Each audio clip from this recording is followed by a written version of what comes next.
Yo, what is going on, everyone? It's GentooMan here, also known as Rainy, and today's story time is something that I was just talking about last night with one of my friends, and this is just such a weird story, man. So I didn't get a lot of sleep last night because I ended up staying online on Discord, talking to one of my friends and playing games with them, and I was just we were telling each other stories about our lives, you know?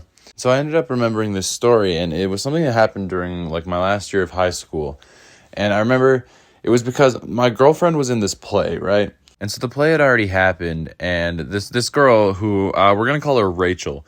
This girl, Rachel, she was throwing a party, a cast party for the play, so that everyone who was part of it, they could go and have a party at her house, and it was just kind of an after party, basically. Now, the thing about this party is it was supposed to be strictly a cast and crew type thing, just an after party for the people who were part of it, not even plus ones for significant others or anything. That's how it was supposed to be, at least. But one of my friends who was part of the play, he was bringing his girlfriend, and that was just allowed, I guess. So my girlfriend was going to this party, and she just decided she was bringing me since my friend was also bringing his girlfriend. So that day I had gone out with my girlfriend and her family. We had gone swimming, we had gone for dinner, and it was a pretty good day. But by the end of the day, it wasn't until the end of the day, actually, that my girlfriend had decided that she was bringing me, because she had found out that my friend's girlfriend was going. So she brought me to this party. We got dropped off, and obviously the Rachel was told that I was coming. She knew, so it wasn't out of nowhere. But let me tell you guys, it was so fucking awkward being there. They did these whole PowerPoint presentations to give each person who was part of the play an award for something, and commemorate them for something they did.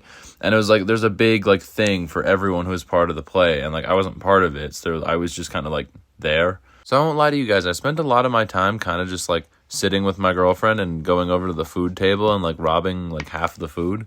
And I felt really awkward being there, but Rachel kept saying oh no, it's totally fine, I'm glad you're here, I like you, have fun, it's a party, just yeah, I'm glad you're here, have fun. And I don't know, it was weird because she seemed genuine, but the vibe was just not there, it was just so strange.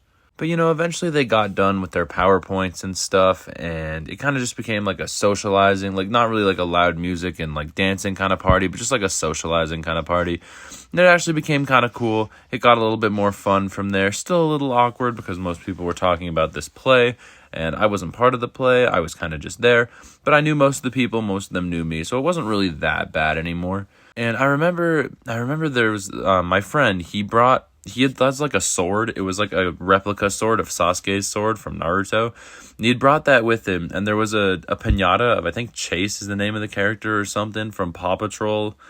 And this girl who was at the party, she took the sword, and she tried to use the sword to cut the piñata in half, but she cut the piñata in half, but she also hit the sword against a pillar of the house and bent it to shit. But despite that, my friend managed to bend it back into shape, and it was perfectly fine. It was kind of weird how that worked out as well as it did. But anyways, stuff like that was happening. It was shaping up to be a fun little party. It had started out pretty awkward, but it was getting a lot better. I was having fun, and people were generally accepting of me being there. All except this one dude, and we're gonna call him Michael. And this Michael dude, he just had to fucking stick up his ass all night, I guess, because he just seemed kind of upset that I was there. No one else really cared, but he did. He just seemed to have a problem with it, And after a while, I had noticed Michael kind of disappeared from the party, because the party was happening in the basement, and the basement of this house, of Rachel's house, it wasn't very big. So, it was easy to notice who all was around and who wasn't. I noticed that he had kind of disappeared. But, he didn't really want me to be there, so I didn't really give a fuck that he wasn't around, so I just didn't really think much of it. And not much later, Rachel said she had to, go get some stuff up in her room, so she left as well and just left everyone down in the basement. So probably about 10-15 minutes after Rachel left, I came to the realization that I had drank probably about 14 cups of Dr. Pepper, so I really had to go to the washroom. Now, unfortunately for me, there was no washroom in Rachel's basement, at least not that I know of. Maybe there was, but I don't remember there being one. So I went upstairs to find the washroom, because I'd been to Rachel's house once or twice before, so I was pretty sure I knew where it was. So I went up the stairs looking for the washroom. Once I'd gotten upstairs, I opened the bathroom door without thinking, and I was greeted with something that I was definitely not expecting to see going into a bathroom. It was Rachel and Michael in a rather compromising position.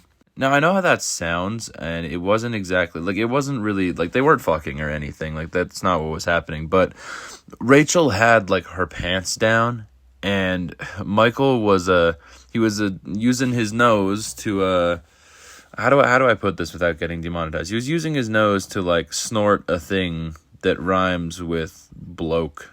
He had decided to do that off Rachel's ass crack, I guess.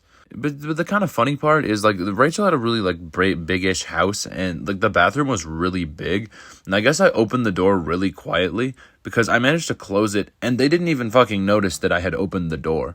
But me being the dumbass that I am, I took, like, one step away from the bathroom, and I guess I stepped too hard on the fucking floor, so a picture frame fell over on a shelf, and then I heard them stop and be like, okay, like, stand up. And so I, like, walk down the hallway a little bit, and then once I'm down the hallway, I turn around. They come out of the bathroom, and they're like, oh, Rainey, like, what's up? And I'm like, oh, I'm sorry, I accidentally knocked over this picture. Like, I'm just looking for the bathroom. And then Rachel's like, oh, yeah, no worries. Like, this is the bathroom right here. And I'm like, oh, okay, cool, thank you. And I go in the bathroom, and I piss. And the rest of the night pretty much continues as normal. Nothing that out of the ordinary happens. And overall, you know what? It was kind of a good party. It was pretty fun. I did enjoy it. That pretty much does it for the story time, you guys. Hope you enjoyed it. Leave a like if you did. Subscribe if you're new. You all know the fucking, drill at this point. At least I hope you do. Better than I know my outro. And yeah, thank you guys so much for watching. I love you all, and I'll catch you in the next one. Later.